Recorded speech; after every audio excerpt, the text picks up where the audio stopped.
Hi and welcome to Vivaldi's Women. This is a very unusual choir because it's all women. That's not so unusual, but what's really unusual is that we have women tenors and women basses, and they are singing at the correct pitch, and it gives for a fantastic sound.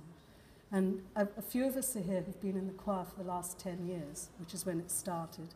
And I'm just going to ask a few of you to say anything you like, really, about being in the choir and what it means to you and why you like it so much. Maybe start with Hannah. I've found it a wonderful experience singing with this choir. It's so lovely feeling the sort of sisterhood that we get, and because we're sort of emulating, we're sort of doing a historical reconstruction, I suppose, of these women, these orphaned women who all lived sort of in Vivaldi's time. There's this wonderful spanning the ages that goes on, and it's really lovely that now we're doing it as a sisterhood, but we're representing a sisterhood in the past. Absolutely. It appears to me as an historian, really, to go back in time and try and replicate the performing practice as best we can, because we don't live in an institution as the women did originally, women and girls, nor do we all play instruments, because they were all famous, actually, in Vivaldi's time for the orchestra than for the choir. Most people would sing and play. Absolutely. We can't replicate that entirely. We do our best with Absolutely. costume and atmosphere. As you say, the sisterhood, the teamwork, which really appeals to me. Great. I think the reason it's so easy to replicate that, though, is a lot of us have been singing together since we were really tiny. You know, when I was 9 when I joined Oxford Girls, which is where this choir originated from. And so I've known a lot of you, you know, for the longest time I've known a lot of my friends. And I think that's why it's actually quite natural that we do feel all connected together, because we've grown up together. I think that's why a lot of us come back and continue to be part of this choir, is because of that. Yeah. Ruth, anybody? Yeah, I think it's a great choir because it has evolved over the last 10 years as well, and from the beginnings where it's predominantly drawn from older members of the girls' choir, and then over the years people have come in from all around the country, people who've heard about the work of the choir online and have discovered the choir through workshops and so on. So we've acquired extra people to come into the group, which has been a really nice evolution as the years have gone on. But because we've still got that core of us who've been there since the beginning, it gives us a shorthand in the way we come to music, and the fact that we kind of know the repertoire and know what we're all doing, and it allows us to kind of just pick up where we left off with some things, but quickly assimilate new music as well into the repertoire. Now, that's what I've always thought was remarkable about this group, the fact that we can have a long gap. We've just had a long gap, I mean, some months since we did anything, and even when that happens, instantly we blend back together, and the sound is the same as it's always been.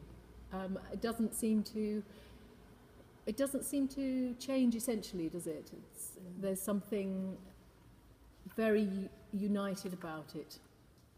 A friend of mine was, who used to be a professional flute player, came to one of our concerts, and he loved the sound of the choir, and he said it's because they're all female voices, and it's the quality of the blend, whereas in a traditional four-part choir with men and women together, there's something about the tessitura of the voices, the kind of character of the voices, that doesn't blend in the same way. And he said it's like the difference between a string quartet and a wind and strings ensemble. Yeah. And we have this kind of, he was saying it's that creamy string quartet sound where everybody's producing a similar sound, obviously at different pitches, but it gives that very blended sound that's very special. It must be that Vivaldi wrote with that in mind, if I'm sure. we think we're correct in that he did write for women singing lower parts. It seems fairly clear that he did. Oh, we know he did, because the names are actually in the score, aren't they, of the Gloria, right. particularly.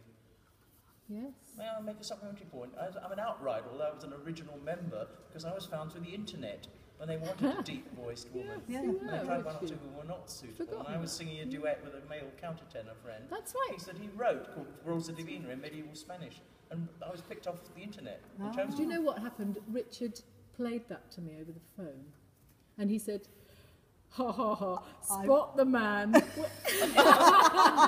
same phrase voice feminale, all the voices from top to bottom. Yeah, that's great. Yeah, I mean, the other thing it might be worth mentioning is that we have actually had the extraordinary experience of going to the Pietà, which was where Vivaldi... That was very moving. Yeah, where Vivaldi worked and composed and directed this music, and to actually be there and to stay there, which we did, and we slept in dormitories together. Then we put on these wonderful 18th century costumes and we walked into the actual church. I mean, I know technically it's a rebuild, but it certainly felt like being in the old church, and the atmosphere was absolutely wonderful. And I think this group of us here experienced that, and we're very, very fortunate to have had that privilege. And we just had a nod to Mickey White. Her research set this thing in Yes. train. We Yeah, often mention yes, that as our book has come forward. Yeah, And she really engendered this spirit of communication. absolutely. It's no hardship going to Venice either. No, is it?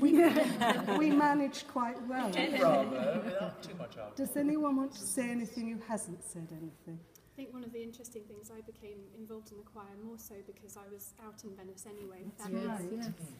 And I actually spent some time with Mickey in the archives looking at some of the documents relating to who was in the Pietà at the time.